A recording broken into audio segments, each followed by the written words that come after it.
Bueno, muy buenos días. Continuamos con nuestras charlas basadas en la imagen fetal. Hoy tenemos el placer de contar con la doctora Viviana Beltrán. La doctora Viviana Beltrán es la coordinadora de la sección de radiología pediátrica del Hospital Partaulí. Ella hizo su residencia en el Hospital Universitario Partaulí y desde entonces, pues, después de hacer su carrera, ¿no? Pues es la coordinadora de la radiología pediátrica. Ella tiene mucha experiencia en lo que es la patología fetal y hoy su tema de esta ponencia es la correlación pre y postnatal de la patología urinaria a nivel fetal. Contamos también con expertos, con la doctora Lucía Riasa, que es muy conocida por todos nosotros, una experta radióloga pediátrica, es adjunta del Hospital Valdebrón, una compañera muy querida, y también por el doctor Manuel Recio. El doctor Manuel Recio también es uno de los especialistas con muchísima experiencia a nivel de la patología y de la imagen fetal. El doctor Recio es el jefe asociado de la imagen de diagnóstico por la imagen del Hospital Universitario de Quirón Salud Madrid, y contamos con el doctor Salva Pedraza, como siempre, con su apoyo y con toda su participación, que es muy importante para nosotros. No sé, Viviana, estamos encantados y deseosos de escuchar tu charla, tu ponencia, así que cuando quieras podemos comenzar. Vale.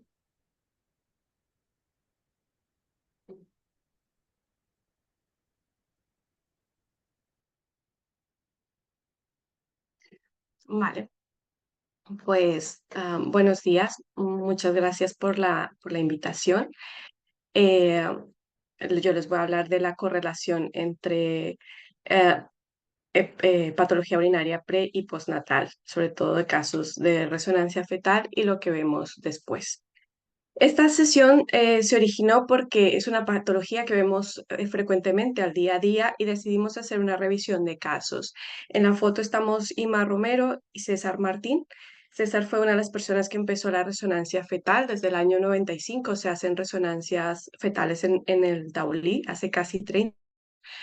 Y se inició probando y para ver qué se podía aportar esta técnica. Y gracias al interés de los clínicos, al interés de radiología, hizo que se pudiera tener un conocimiento cada vez mayor. Ay, perdón. Vale. Este es uno de los primeros casos en digital, ya con disponibilidad de secuencias rápidas del año 98. Este es un feto normal, pero vemos que es muy difícil incluso distinguir los riñones, cierta anatomía y la diferencia con el año 2024, que ya disponemos de incluso máquinas de 3 Teslas, donde podemos ver el riñón y la grasa perirenal, todas las estructuras que están alrededor, mucho con más facilidad. Entonces, esto es mucho lo que hicieron, pues tiene más valor. De hecho, hicieron múltiples publicaciones, charlas, pósters, se ganaron premios en donde se mostraba la anatomía normal y la patología de la vía urinaria. Y después salieron varios estudios demostrando, como decía el doctor Manuel Recio, demostrando que la combinación entre ecografía y resonancia mejora el diagnóstico prenatal. Como sabemos, la patología urinaria es muy frecuente y representa hasta el 30% de todas las anomalías detectadas in útero. Tenemos un espectro que puede ser desde pequeña dilatación hasta grandes malformaciones complejas. Y cada vez la genética va abarcando cada vez más. De hecho, se encuentran mutaciones entre un 17% en casos de anomalías aisladas de los riñones y de las vías urinarias. Y como decíamos antes, el diagnóstico prenatal permite un asesoramiento a las familias, una intervención oportuna y un mejor manejo postnatal. En el Taulí disponemos de 2 resonancias 1.5 Teslas y una 3 Teslas. Actualmente usamos casi siempre la 3 Teslas. Así es como se ven los riñones fetales normales en la secuencia T2. Usamos secuencias rápidas, que es la que vamos a usar para ver la anatomía en todos los planos. Estos son ejemplos de cortes sagitales. Tenemos fetos desde 15 semanas que se han hecho por otra cosa. y incluso casi a término, como se ve en coronal, y nuevamente la diferencia con la 3 Teslas donde vamos a ver la anatomía mucho mejor. Los uréteres en condiciones normales no se ven. También valoramos la vejiga y la vía urinaria inferior, que en condiciones normales tampoco se debe ver. Incluimos el pene, el escroto. Y si el paciente ha miccionado durante la rezo, pues las arterias ilíacas nos ayudan a ubicar la vejiga. Además, además de las secuencias T2, disponemos secuencias de difusión para valorar el parénquima y función. Y otras secuencias que usamos es nosotros le llamamos caja, es el Thick Slab Acquisition, el corte grueso, que con una sola foto vamos a tener toda la patología, sobre todo para los clínicos y para los pacientes, para con una foto decir, mira, tu hijo tiene esto o tu paciente tiene esto. También hacemos secuencias T1, en la que vamos a ver el meconio en el recto colon, sobre todo para anomalías asociadas en esta parte. También hacemos el TrueFISP, el Balance y el ecogradiente para valorar patologías asociadas. La idea de esta sesión es mostrar casos que se inician desde prenatal y seguimiento en años, en muchos años. Para que sea más variado, les mostraré un caso de cada anomalía y así podemos ver globalmente casi la mayoría de anomalías de la vía urinaria con ejemplos que vemos al día a día. Hace poco me encontré este Radiographics del 2021, que es una revisión que nos cuentan todo sobre la patología del tracto urinario superior y la verdad que está muy bien explicado, tiene unas gráficas excelentes y nos explica muy bien la embriología. Y voy a tomar esta clasificación que hacen allí para poder mostrar casos, un poco de todo. En cuanto a anomalías de la forma renal, tenemos anomalías estructurales, lobulación persistente fetal, hipertrofia de la columna de Bertin, la joroba de dromedario, anomalías de fusión como riñón en herradura o riñón en torta. Así es como vemos típicamente un riñón en herradura en el T2. Este es un corte axial donde vemos el riñón derecho, el izquierdo y el istmo, donde la secuencia que mejor la vamos a ver porque nos va a brillar en un paciente que tiene una función conservada y un parénquima conservado es en la difusión. Y en una sola foto pues podemos demostrar que es un riñón en herradura. Y la correlación con la ecografía postnatal, nosotros somos fans de las imágenes bonitas y sabiéndolo prenatalmente pues es más fácil hacer el seguimiento ecográfico. Este es un caso curioso que no cambia el curso clínico, simplemente es una curiosidad radiológica, pero pasó así. Es un paciente que el motivo de la primera ecografía era porque prenatalmente se veía un riñón multiquístico displásico derecho. Nació y lo que se vio fue una ausencia del riñón derecho y el riñón izquierdo era bastante grande, se pensó que era compensador en ese momento. Recordar que en este momento no había mucha comunicación entre lo prenatal y lo postnatal. Se hicieron controles ecográficos sucesivos y llamaba la atención que se observaba el polo inferior del riñón izquierdo que se extendía a la línea media.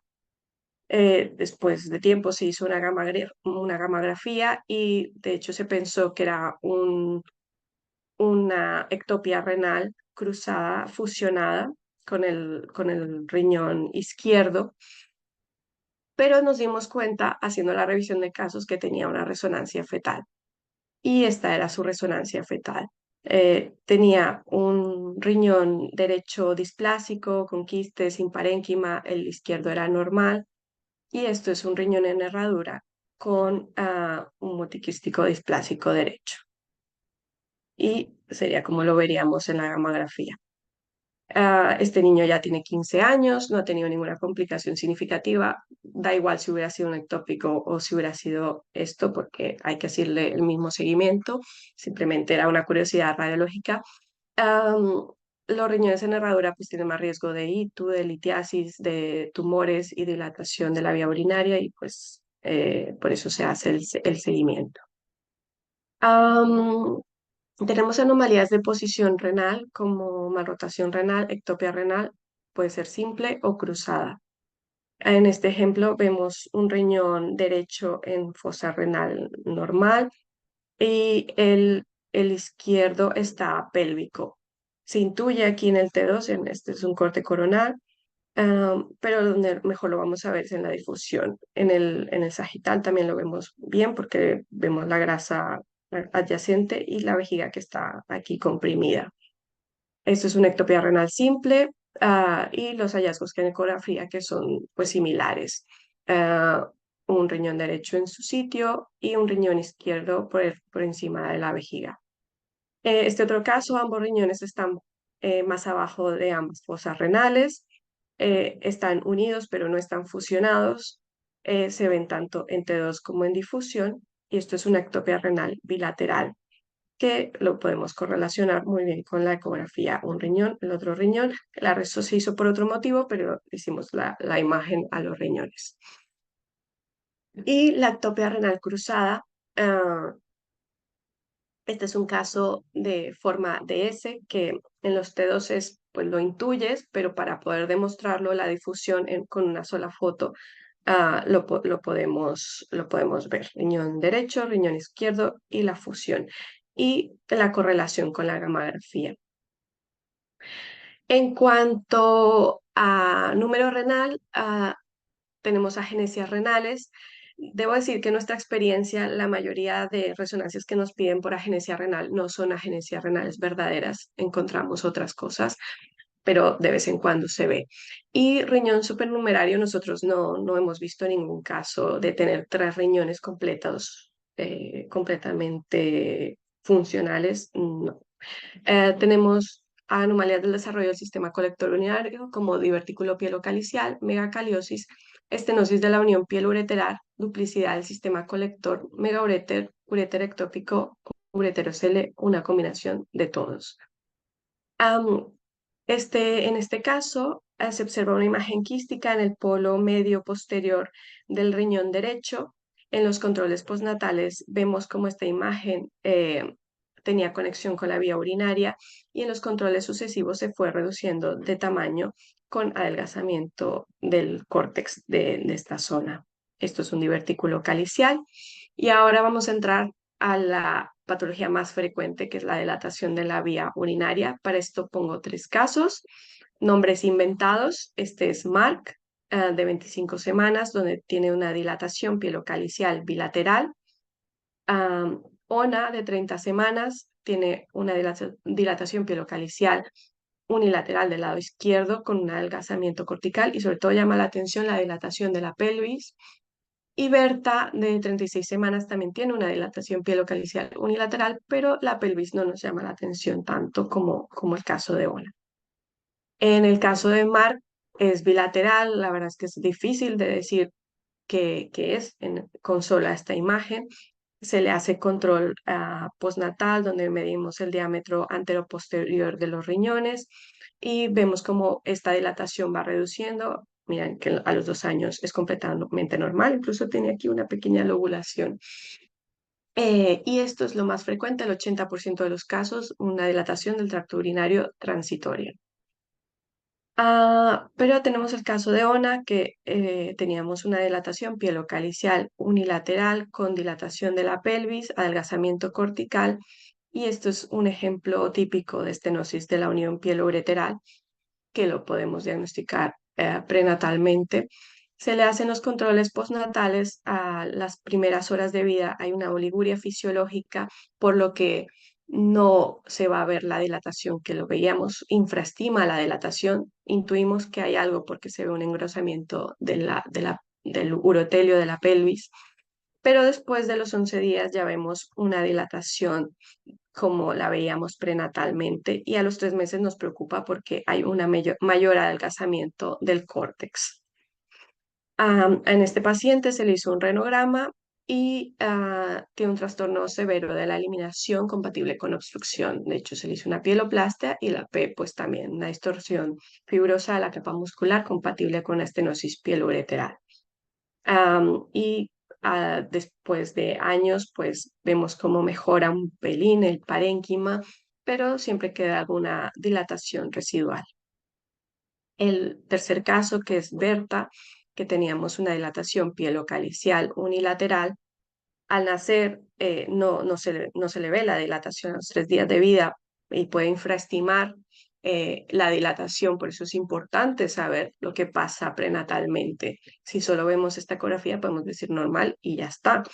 Pero vemos que a los 2 meses vemos, bueno, después de los 10 días, no necesariamente a los 2 meses, vemos la dilatación pielocalicial que veíamos prenatalmente. En este caso también había un trastorno de eliminación, pero no había signos de obstrucción completa, por lo que pensamos que era una estenosis parcial.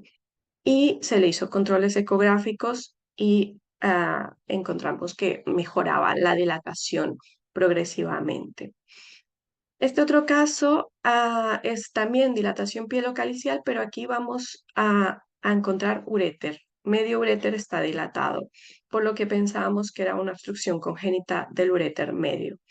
Y en los controles ecográficos vemos los mismos hallazgos, la dilatación del uréter, que termina en pico en la mitad. Se le hace una urografía intraoperatoria donde se ven los mismos hallazgos.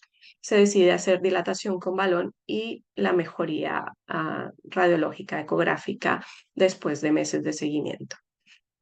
Ahora entro al caso de dilatación de toda la vía urinaria superior, de pelvis, cálices y uréter, que terminan en forma de pico. ¿Veis? Con el corte grueso podemos ver toda la patología en una sola imagen. Y como lo vemos en ecografía, que vemos exactamente los mismos hallazgos. Se le hizo una urosono, nosotros en el Tauli hacemos prácticamente siempre urosono, y no vemos reflujo. Esto sería el uréter, esto es la vejiga, y tenía en el renograma obstrucción. Esto es un megauréter primario obstructivo no refluyente.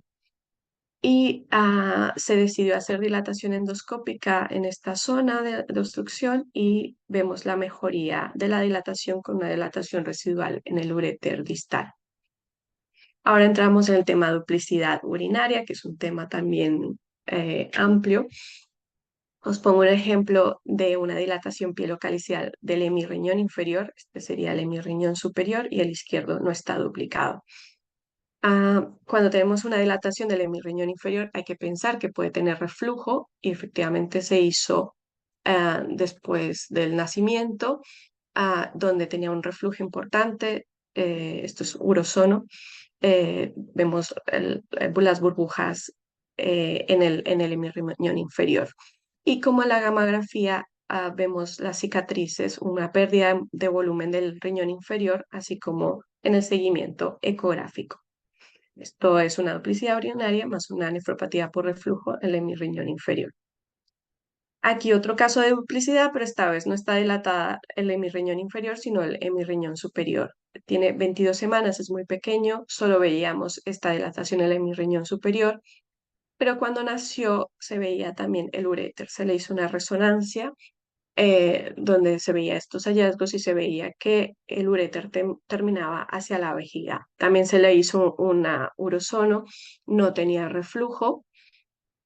Esto es una duplicidad urinaria con dilatación del hemirriñón superior y uréter ectópico, pero a diferencia del caso anterior, como no había reflujo, se le hizo una hemenefrectomía y ureterectomía del polo superior, pero el polo inferior está con un parénquima conservado, hay una simetría renal, pues por la heminefrectomía. Este es el mismo caso, no es el mismo caso, es un caso parecido al anterior. Es otro paciente que también tiene dilatación del hemirriñón superior, pero fijaros que tiene 36 semanas, es más grande. Tenía dilatación del uréter y se veía como el uréter eh, terminaba de manera un poco más abajo de lo habitual. Y en los controles ecográficos, pues vemos lo mismo, una dilatación del hemirriñón superior, un uréter dilatado, y un hallazgo que no vimos en la reso fetal fue un pequeño ureterocele. Ahora entramos al tema de los quistes renales. Ah, Os pongo un ejemplo. Este es un paciente de 21 semanas que tiene un gran quiste en el hemirriñón superior, tiene una duplicidad renal derecha, una dilatación pielocalicial inferior con una dilatación del uréter y vemos como una telilla aquí que se pasó desapercibida en esta resonancia. Lo que pasa es que a posteriori pues todo es más fácil. Y vemos que el otro riñón no está dilatado. Al control de las 33 semanas, este quiste ha cambiado. Vemos un hemirriñón superior con muchos quistes, un córtex un poco más adelgazado, una mayor dilatación pielocalicial del hemirriñón inferior y ya aquí ya vemos mejor el urétero cele. Y lo otro que llama la atención es que el riñón contralateral se empieza a dilatar. Ah, se le hace, este es el mismo paciente al nacer, vemos el uréter dilatado, el urétero cele, el córtex del hemirriñón superior con quistes y se le hizo un urosono y tenía un reflujo importante al hemirriñón inferior. Así es como se ve la resonancia, pues lo mismo que hacemos prenatal, lo podemos hacer postnatal. Eh, este paciente también se le hizo heminefrectomía y ureterectomía del polo superior y vemos como hay una pérdida de volumen del hemirriñón inferior residual derecho por la nefropatía por reflujo. Y es importante distinguir entre una displasia, un córtex displásico, versus un riñón multiquístico displásico. Son términos muy parecidos, pero son cosas completamente distintas. El riñón multiquístico displásico es un riñón que no se formó. Hay una desconexión entre el blastema renal y la yema ureteral y forman muchos quistes que no se comunican entre sí.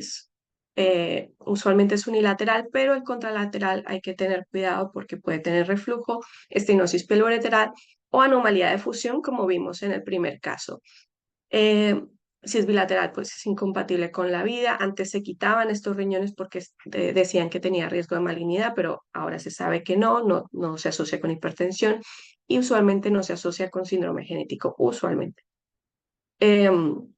En cambio, la displasia renal, pues es un término vago que incluye un desarrollo anormal del riñón o del tracto urinario en un grupo heterogéneo de enfermedades que puede ser de etiología genética, como la mutación del factor nuclear hepatocitario 1 o el factor de transcripción 2, ciliopatías de gen único o gen múltiple, como la poliquistosis renal autosómica recesiva dominante, el von Hippel-Lindau, el síndrome ora facial digital, o de múltiples genes como la nefronoptisis, el Juber, el Bardet-Biedl, el Meckel-Gruber, la esclerosis tuberosa o anomalías obstructivas como lo son la estenosis pieloureteral o del tracto urinario inferior.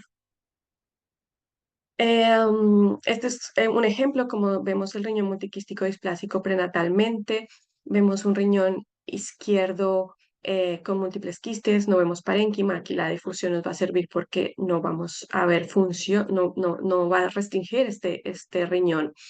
Y el riñón derecho, pues vamos a ver lo normal, en este caso pensábamos que estaba duplicado y en la gamografía, pues vemos que solo el riñón derecho está captando. Le hacemos controles ecográficos, vemos cómo este riñón multiquístico va disminuyendo de tamaño, es muy variable, unos son más rápidos, otros tardan más, pero lo importante es mirar el otro riñón. Este es un ejemplo que tiene muchas cosas y por eso lo pongo. Es un paciente de 20 semanas que se vio en el T2 un único riñón, se sospechaba una agenesia renal, en la difusión se ve mucho mejor que en el T2. En ese momento no se vio nada más, pero se hizo control a las 31 semanas, vimos el mismo riñón izquierdo, pero al derecho aparecieron muchos quistes y una imagen recordaba un uréter dilatado que llegaba hasta el prácticamente muy abajo, hasta el perineo. Esto es un corte axial donde se ven los labios, los labios de la niña, es una niña. Eh, y de hecho yo pensaba, cuando leía el tema de multiquístico displásico, pensaba, pues los quistes aparecen, pero en resonancia fetal los vemos aparecer. A veces en la primera reso ya los ves, pero puede ser que los veas en el tiempo. Y se hizo la ecografía postnatal. Esto es un corte perineal donde vemos el pubis, la vejiga. Vemos la dilatación que veíamos muy abajo, que veíamos en prenatal, un conducto que podría parecer un uréter dilatado, el riñón derecho un poco más abajo de lo habitual, con muchos quistes sin parénquima, y un riñón izquierdo normal. Se le hizo una CUMS que no tenía reflujo, y en los controles de su multiquístico displásico, pues estas imágenes perineales y del uréter fueron desapareciendo y el riñón multiquístico fue involucionando poco a poco. Pero a los 13 años nos encontramos, al hacerle el control habitual, en un corte sagital, que había una ocupación de la vagina. Esto sería el útero. En corte axial vemos una duplicidad uterina y una ocupación que va como hacia la izquierda, de la vagina. Y dijimos, "Uy, qué raro, a la izquierda". Recordemos que el riñón multiquístico era a la derecha. Le hicimos resonancia y realmente no era izquierdo, sino derecho, pero tenía tanta ocupación que se iba hacia la izquierda y bajaba la vagina hacia la izquierda. Y pongo este caso porque en niñas con agenesis renales, multiquístico displásico, hay que mirar asociaciones con anomalías del conducto mulleriano, entre ellas, como este caso, una obstrucción de mi vagina con anomalía del conducto mesonéfrico ipsilateral, que es el ovira. Ahora, otro caso, un paciente de 20 semanas con dilatación pielocalcial bilateral, más de predominio derecho. Sospechamos una ostenosis piloureteral unilateral. A veces ambos riñones están dilatados prenatalmente, pero el que está obstruido seguirá dilatado y el otro va mejor. Los ginecólogos hicieron una ecografía en sus controles prenatales y llamaba la atención la hiperecogenicidad del parénquima renal. Entonces le hicimos otro control. La verdad es que en el T2 no llama tanto la atención como en la ecografía, pero se veían estas imágenes, estas pequeñas imágenes hiperintensas que estaban en el córtex. Y bueno, con los hallazgos en la ecografía pensamos unos quistes, bueno, una EPU derecha con unos quistes bilaterales, eran bilaterales, en un niño masculino. Este niño fue pretérmino. Le hicimos las ecografías en neonatos y vimos que tenía una hiperecogenicidad del parénquima, y lo que veíamos en la reso efectivamente eran quistes milimétricos bilaterales. En este vemos que no está dilatado por la oliguria fisiológica, pero después del MED pues encontramos la dilatación de predominio derecho, que ya se parecía más con lo que pensábamos a nivel prenatal, que podía ser una estenosis pielobreteral.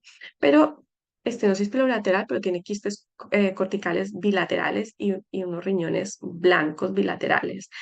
Eh, claro, en este caso, como es bilateral, tenemos que descartar que no haya una obstrucción a nivel inferior, y le hicimos un urosono, no había reflujo, no había válvulas de uretra posterior.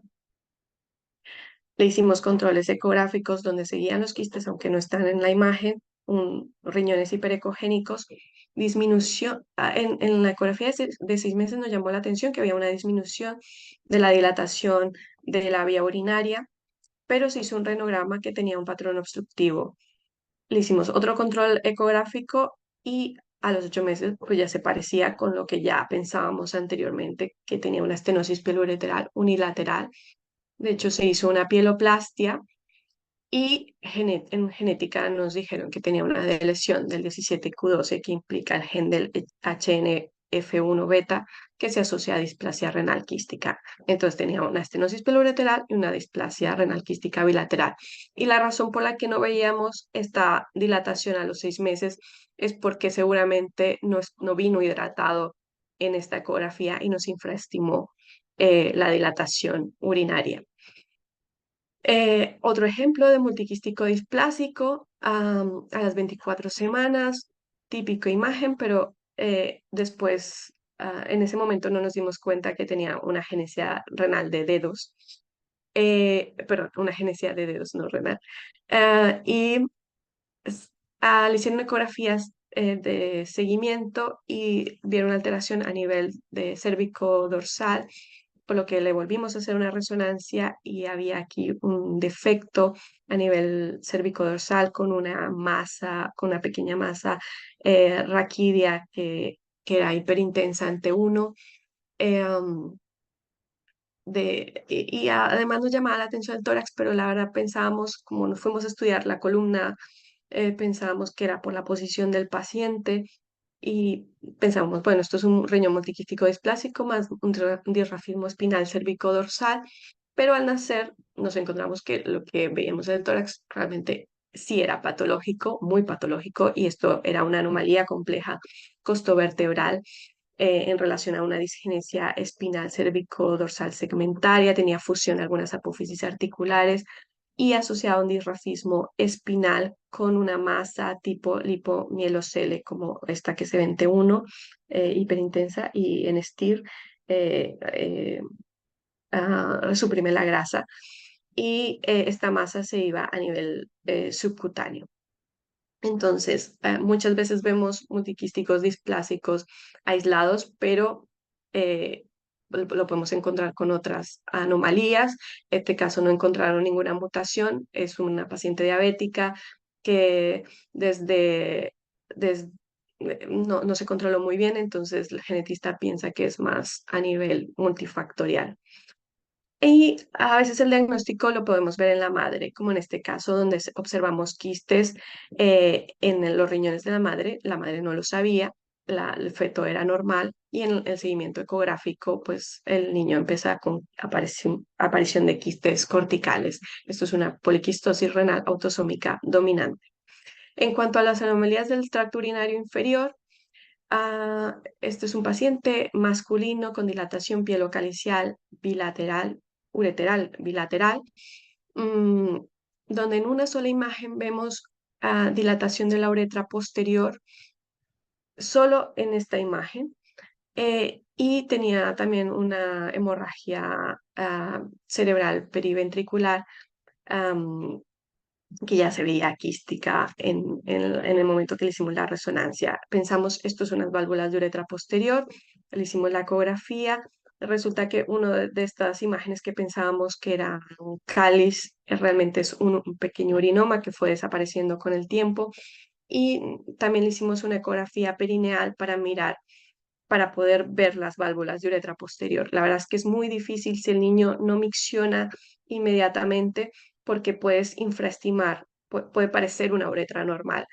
En esta foto es de una imagen que el niño logra vencer la obstrucción, hace una dilatación de la uretra posterior. Esto es la uretra anterior, uretra posterior y vejiga, hace una dilatación de la uretra posterior y vemos las válvulas. Esta es la correlación con lo que veíamos a nivel fetal, pero para hacer esto, el diagnóstico, pues hacemos o bien sea urosonografía o CUMS, y también para descartar reflujo asociado. Se le hizo una resección de válvulas de uretra posterior y sí, se hace seguimiento tanto clínico como ecográfico para vigilar que no empiece con insuficiencia renal, que en este caso de momento va bien. Pero también las válvulas de uretra posterior se pueden presentar así, como ascitis, donde vemos unos riñones y todos los órganos abdominales desplazados y comprimidos por el gran líquido que tiene en la barriga. Esto es la vejiga, no vemos uretra posterior, en este caso curioso que también tenía hemorragia cerebelosa y del surco caudotalámico. Se le hizo un drenaje parcial de líquido amniótico y después del drenaje se vio menor ascitis, pero ya se vio la imagen típica de dilatación de la uretra posterior con dilatación de pielocalicial y ureteral bilateral y mejoría de la hemorragia. Ahora entramos a patologías asociadas, aunque ya lo he explicado, ya he puesto algunos ejemplos. Este niño estaba estudiado porque no veían por una agenesia renal. Eh, el riñón izquierdo está en su sitio, pero nosotros encontramos el riñón derecho que estaba ectópico aquí, supravesical. Es que en el T2 no se ve muy bien, pero aquí había un riñón. Y en otra de las imágenes, pues vimos un paladar fisurado que no se conocía en las ecografías. Otro ejemplo, una ectopia renal cruzada. Vemos que el riñón izquierdo está en forma de L aquí en línea media y se fusiona con el polo inferior del riñón derecho. La correlación a nivel ecográfica, pero en este caso, años más tarde, nos pidieron una radiografía por tortícolis y vemos alteraciones cérvico-dorsales que también se ven en la resonancia. Nos volvemos a ver la resonancia fetal y dijimos, ostras, no lo hemos comido, pero realmente a la edad que tenía, la edad gestacional del paciente, era muy difícil de poder decirlo. Y finalmente, hablaré un poco de variantes anatómicas. Esto no es una variante anatómica, es un riñón derecho, bueno, normal y un riñón izquierdo hipoplásico con una pielitis. Esto no es una variante anatómica. De hecho, este paciente se traslada a otro hospital porque algo pasaba con la máquina de hipotermia, no sé, estaba ocupada, no sé bien qué pasaba, pero se trasladó a otro centro y allá se hizo diagnóstico de una hipoplasia renal secundaria fetopatía diabética. Am, Volví a nuestro centro para controles, pero nos dimos cuenta que tenía resonancia fetal. Y claro, la resonancia está con la historia de la madre, por lo que nadie puede saber que tiene una resonancia fetal a menos que esté en el mismo hospital. Y está la resonancia fetal. El riñón derecho, de hecho, es grande, pero el riñón izquierdo también, igual que el derecho. De hecho, pensábamos que eran duplicados. Y si vemos a la madre, cosa curiosa, también tenía una duplicidad renal bilateral. Pensamos, bueno, duplicidad renal, madre e hijo. Pero lo importante es que no tenía una hipoplasia renal a nivel fetal. Am, y dijimos, bueno, vamos a hacerle un urosono para mirar que no tenga reflujo y efectivamente tenía reflujo. Es más importante del lado izquierdo. Pero cosa curiosa también porque pensábamos que tenía una duplicidad y con la urosono descartamos esta duplicidad y pensamos que lo que veíamos era simplemente una hipertrofia de la columna de Bertin a nivel fetal. Pero este paciente pues no era una fetopatía diabética, sino una nefropatía por reflujo. Muchas veces nos piden imagen aquí y a lo largo de la vida de este paciente pasan muchas cosas. Hay muchos factores que pueden cambiar el curso de una patología. Sin embargo, no podemos olvidar que hay una historia de 9 meses intraútero y que los primeros meses son muy importantes y van a definir el resto de la vida. No comienza solo cuando nace. Entonces, en resumen, lo que les quería contar con todos estos casos es que las anomalías de posición se correlacionan muy bien con la imagen postnatal. Si tenemos una imagen prenatal, pues es mucho más fácil el seguimiento. Eh, no es infrecuente que a veces lo descubras, estas anomalías de fusión o a posteriori, y que pasen desapercibidos en ecografías previas. Que la mayoría de las dilataciones urinarias son transitorias, sin embargo, algunas serán obstructivas y que requerirán un manejo quirúrgico. La resonancia prenatal nos permite valorar estos casos y hacer un mejor seguimiento y tratamiento oportuno, que las duplicidades pueden ser variantes de la normalidad, sin embargo, la vía urinaria se puede dilatar secundariamente a reflujo u obstrucción del polo superior, bien sea por un urétero cele o un uréter ectópico, que en las genesias renales o riñón multiquísticos displásicos valoremos en niñas anomalías del conducto mulleriano asociadas y valorar otras anomalías como siempre que nos pueden ayudar a diagnosticar un síndrome, individualizar cada caso porque la misma patología puede tener una evolución distinta. No todo es valorable por ecografía o resonancia. Es importante el control por imagen para valorar la patología u otros hallazgos. E importantísimo la comunicación pre y postnatal. Por eso nosotros eh, estamos en un equipo multidisciplinario, hacemos el comité, todos estos casos siempre van a comité porque nos enriquecemos de todos, de la experiencia de todos, para poder tener un mejor manejo integral del paciente. Y pues esto era lo que les quería contar. Muchas gracias por la invitación nuevamente y bueno, Espero les haya gustado. Muchas gracias, Viviana. La verdad es que has hecho un recorrido por la patología urinaria fetal espectacular. Las imágenes son preciosas y los diagnósticos aún más espectaculares. Entonces, paso rápidamente a las preguntas porque seguramente tenemos ya unas cuantas y probablemente se generarán más. La primera pregunta la tengo del doctor Pedraza y pregunta que, en tu experiencia, ¿cuánto es posible, bueno, en tu experiencia, si es posible realizar un informe estructurado de la resonancia fetal y bueno, sobre todo enfocado a la patología urinaria? Sí, bueno, nosotros no hacemos informe estructurado de momento, pero yo sé que en algunos centros ya se hace informe estructurado de diversas patologías a nivel fetal. Nosotros de momento no Vale. Pero bueno, contamos un poco los hallazgos. aunque no hay un informe estructurado como tal, ya tienes un checklist. Es que muchas veces el informe estructurado es como si fuera un checklist, ¿no? Para que no se te pase nada. Exacto, Pero que exacto. realmente es el informe estructurado, yo creo que como concepto siempre se hace porque siempre valoras todo. Lo que pasa es Sí, que a la hora de reflejarlo, pues no está, ¿no? Con sí, aquellas... haces un checklist de esto lo he visto, Exacto, esto lo he visto, esto lo he visto, esto lo he visto. De momento nosotros no lo exactamente. hacemos, pero sí hay muchos. De hecho, hay bastantes en la literatura, hay macros de estos checklists para que no se te olvide nada y no te dejes nada Vale. por ver.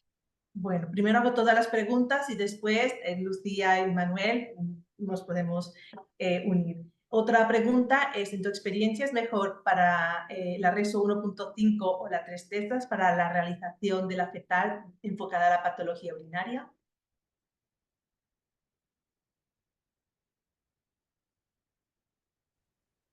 Viviana, ¿me has escuchado ¿Cuál? la pregunta? En tu experiencia Ah, para la patología urinaria, ¿la RESO fetal es mejor 1.5 o 3 teslas? bueno, 3 Teslas.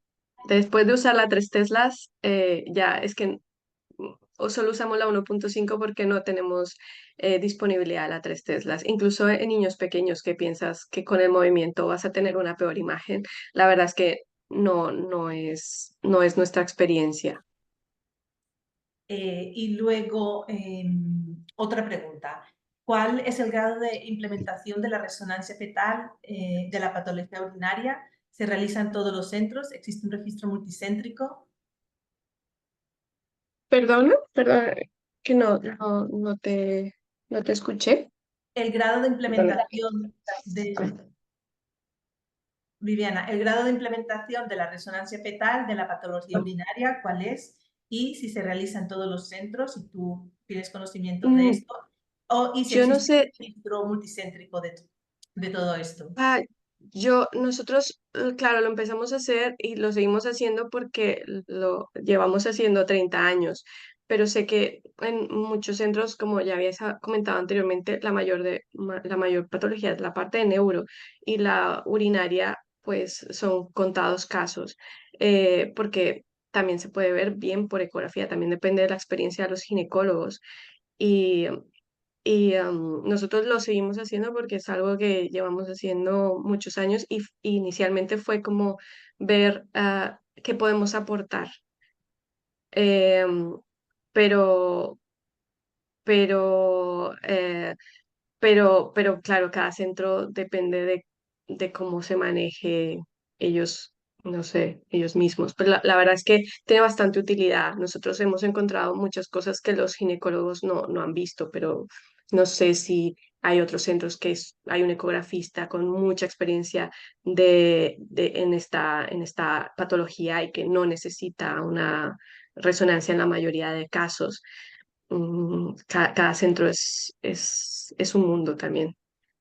Y en tu experiencia, bueno, la utilización de las herramientas de inteligencia artificial podrían ser útiles para la interpretación de la red fetal en la patología urinaria.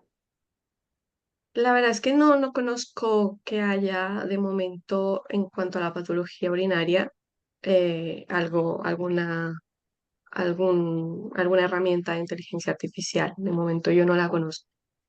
Y también aquí, bueno, otra pregunta que también creo que es súper importante. ¿Existen guías internacionales para la estandarización de la realización e interpretación de la resonancia fetal en la patología urinaria? Sí, sí, sí. Sí, existen varias guías. En la SPR, de hecho, hay incluso un glosario de términos que se tienen que usar ahora, ah, que ya hay otros que están más en desuso. Eh, hay múltiples artículos donde, donde te centran más cómo debes abordar la patología urinaria. La verdad es que este tema está bastante explorado en la literatura. Y ya para terminar de las preguntas del doctor Pedraza, los retos. ¿Cuáles son los retos de futuro para avanzar en la RM fetal de la patología urinaria? Los resultados en futuro podría ser la parte de inteligencia artificial y sobre todo el conocimiento. Cada vez vamos avanzando en el conocimiento, cosas que creíamos que ya sabíamos, pues mira, con la resonancia fetal hemos encontrado que no es así o que va cambiando. La verdad es que es muy interesante esta parte porque es sobre todo cosas que teníamos asumidas que ya las sabíamos y vamos mirando que progresivamente mm, va cambiando, tiene ciertos matices, bueno, como algunos casos que mostré. Se me está agotando la batería. Voy un momento a traer Tranquila. Mientras tanto, Lucía y Manuel, vuestra experiencia en patología urinaria fetal, esto que nos ha mostrado Viviana, ¿qué opiniones tenéis? ¿Qué podéis aportar? Lucía. Bueno, no, felicitar a Viviana, que ahora no está, pero felicitarla que realmente la charla ha sido muy bonita y la correlación súper bonita. Nosotros realmente lo que os decía ¿no? Cuando hablamos previamente, es verdad que nosotros de resofetal por el motivo de malformación urológica hacemos poca.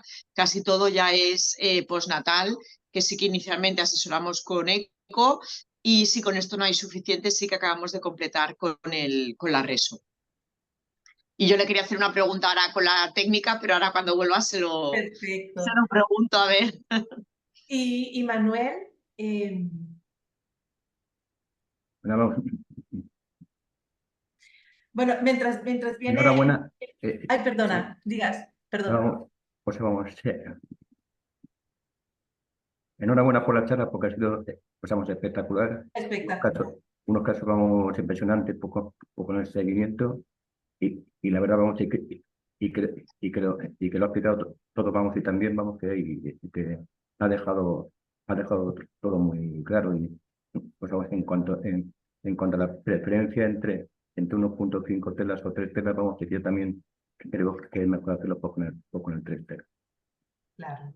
Y para terminar las preguntas del chat, de momento tenemos una pregunta de Arturo desde México que pregunta cuál es la mejor etapa del embarazo para realizar la resonancia fetal con el fin de evaluar los riñones del feto. Y también pregunta si hace falta administrar gadolinio como agente de contraste en las resonancias fetales enfocadas a la parte renal.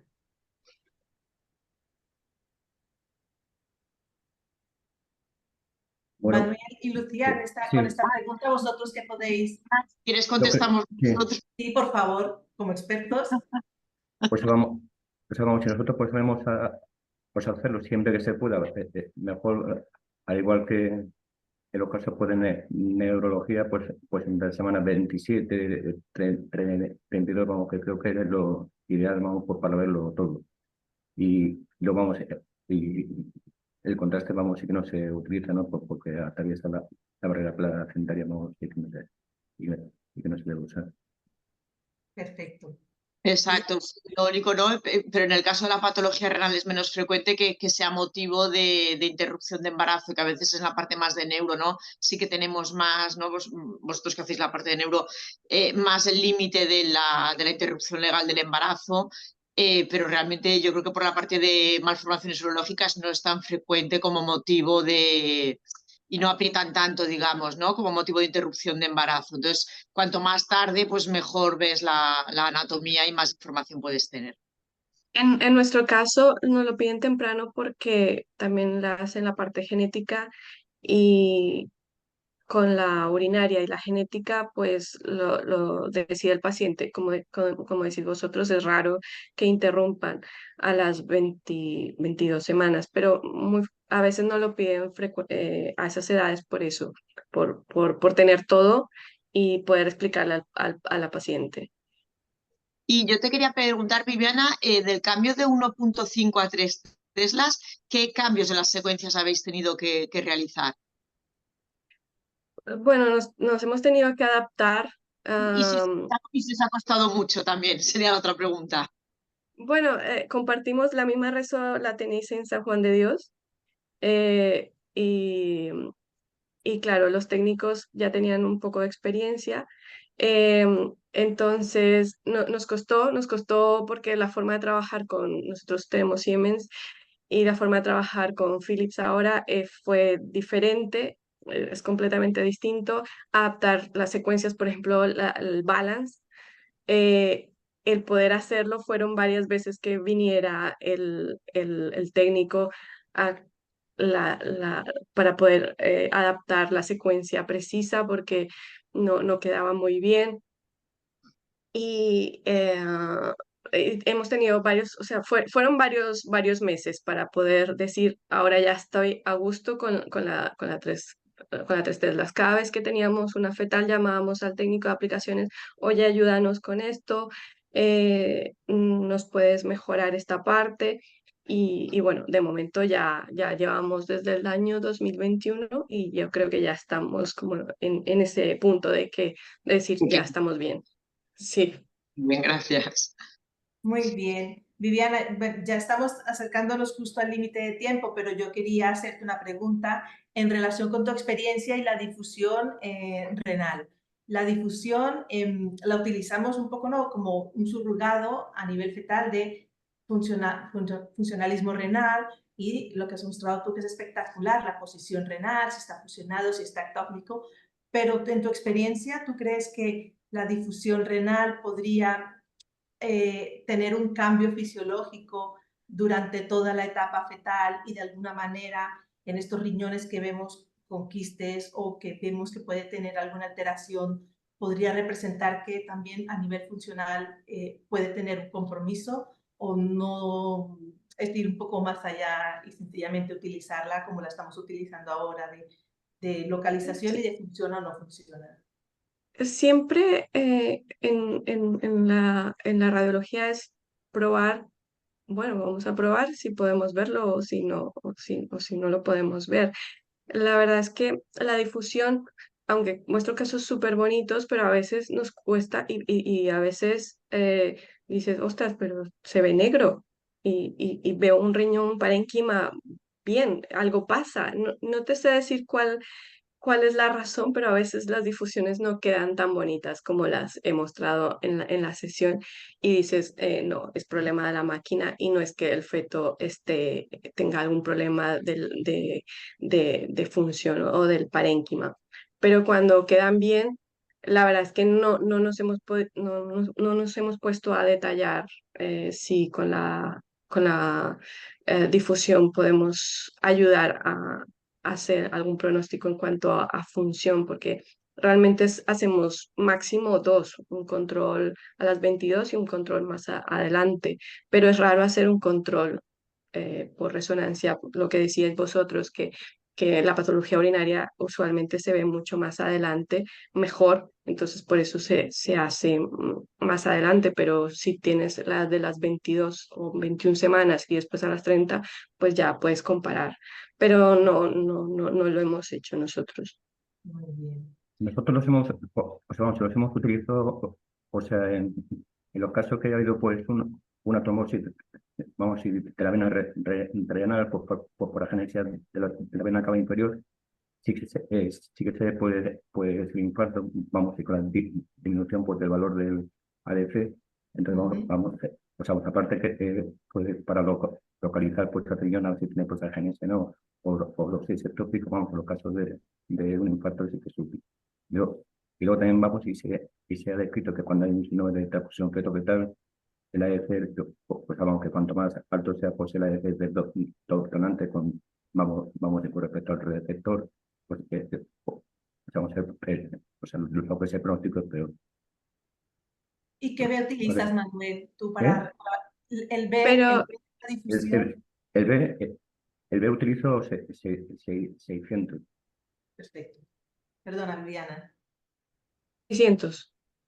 Perdona. Y 600 en la transfusión feto-fetal a nivel renal, dices. Sí, sí, o sea,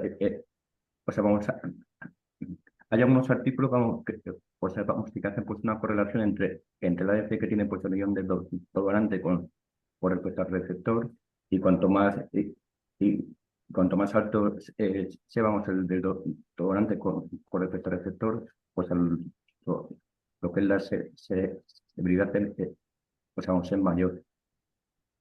Muy bien. Sí, Vale. sí, pero vamos, pero que salvo eso luego ya pues en regiones displásicos multiquísticos, eh, pues, pues el ADC más alto también pues en la poliquitosis recesiva, pero luego existe una serie de nefropatías que según los artículos uno dicen que sube pues el ADC, otro lo baja, vamos, que no hay tampoco pues una uniformidad en cuanto a la repercusión que tiene pues la ADC. Muy bien. Pues, Manuel, con todo esto que nos estás contando, será para hacer la segunda parte de la patología no renal urinaria, o sea que ya tenemos un siguiente tema. Con que ya no estamos ajustando el tiempo, yo creo, Salva, que si nos puedes hacer un resumen, que siempre nos haces el resumen aquel espectacular, pues, y ya tenemos tema para segunda charla, pues adelante. Perfecto. Bueno, muchas gracias. Bueno, primero de todo, agradeceros a todos vuestra participación. Gracias a ti, Marta, por tu excelente moderación.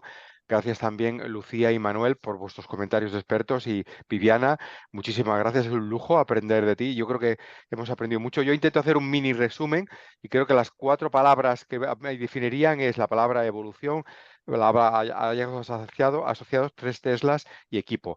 Evolución en el sentido que nos has dicho. A ver, ser prudentes entre hallazgos en la época fetal y después que puede haber discrepancias, es la evolución de las lesiones, ser prudentes, ¿no? Nos has dicho utilizar si podéis 3 Teslas con todas las modificaciones que habéis comentado ahora. También nos has dicho, hey, mira que no haya hallazgos asociados y nos has enseñado algunos ejemplos. Y después al final nos has dicho el trabajo en equipo, ¿no? Con los cirujanos pediatras, con los ginecólogos y en algún caso también Manuel ha dicho que puede en ciertos contextos también hablar con la familia. No sé si Viviana, ¿te parece bien este resumen mínimo? Sí, sí, sí, excelente, excelente. Es lo que quería decir con esta, la, el control, no solo una imagen, es evolutivo, no solo incluso al nacer, una imagen de todas las cosas que han pasado y el equipo multidisciplinario es importantísimo. Perfecto. Pues muchísimas gracias. Seguro que Marta cuenta contigo en el futuro, contigo y con Manuel y con Lucía para futuras sesiones. Y simplemente recordar que mañana tenemos a la doctora Marta Guillén que nos va a hablar de fibrosis pulmonar idiopática, identificación del patrón típico de NIU. Estáis todos invitados, que tengáis un gran día, un gran miércoles. Muchas gracias Marta, muchas gracias Viviana, muchas gracias Lucía y muchas gracias Manuel y Dani. Venga, que tengáis un gran día. Nos vemos. Un Gracias a saludo. todos. Buenos días. Adeu. Muchas gracias. Hasta luego. Adiós. Enhorabuena por la charla de nuevo. Espectacular la charla. Sí, sí. Muchas Todos. felicidades, Viviana. Perdón por las Increíble, Viviana. temas técnicos. No, no, Pero súper muchas- bonita. Muy bonita No, la no, charla, no. vamos. Y sabes, Muy lo que bonita, me de verdad. encantó es cuando Maravilla. haces como el MP, bueno, como, ¿no? Como el MIP que haces, que es espectacular. Yo lo hago para lo del beconio, pero no lo había utilizado nunca, ¿no? Lo haces a partir del balance, ¿no? El stack grueso este, donde se ve como si fuera una piel o así. No, es un T2, es un ¿Lo T2 dejaste normal? común y corriente, pero un corte grueso. Sí, sí, sí, pues este es Sí, espectacular, me encanta. Muy Y bonito, puedo sí, sí. copiar si no te importa. Eso vamos utilizando lo que las secuencias de colangio, pues vamos, y la imagen es muy parecida. Con la de Una pregunta, ¿usáis La de colangio RM. un 3D, secuencias 3D? Nosotros Bueno, ¿tú utilizas? no vamos, pues vamos, si TD solamente hacemos, vamos un TD pues en T1 solamente. O sea, pero en cuanto pero no, no vamos, que no lo podemos utilizar todavía. Pero, por ejemplo, podríamos plantearnos el utilizar, ¿sabes? El software que tenemos, bueno, de investigación, pero que a veces se utiliza para asistencial, el del que haces las reconstrucciones con los 3 cortes del espacio, sagital, axial y coronal del cerebro, para el de control de movimiento, que es con lo que, por ejemplo, ahora hacen los atlas, que vemos el atlas normal de maduración cerebral, ¿no? El de Boston, escoger axial, coronal y sagital de los Haste, lo metes en este programa y te hace la interpolación, ¿no? O sea, si tú le envías 50 imágenes, él te hace 180 inventadas en la mitad, pero bueno, con inteligencia artificial, y allí podríamos tener como una especie de 3D. A veces lo que hacemos aquí es con el balance, cuando nos piden para segmentaciones de planificación de cosas quirúrgicas y los ginecólogos cuando tienen sus historias, hacemos un balance un poquito más de 2 milímetros, pero para hacer como una especie de segmentación, para poderlo manejar por volumen. Pero en MP, o sea, como si fuera un volumen, no, pero ahora pensando podríamos intentar hacerlo del cerebro, ¿no?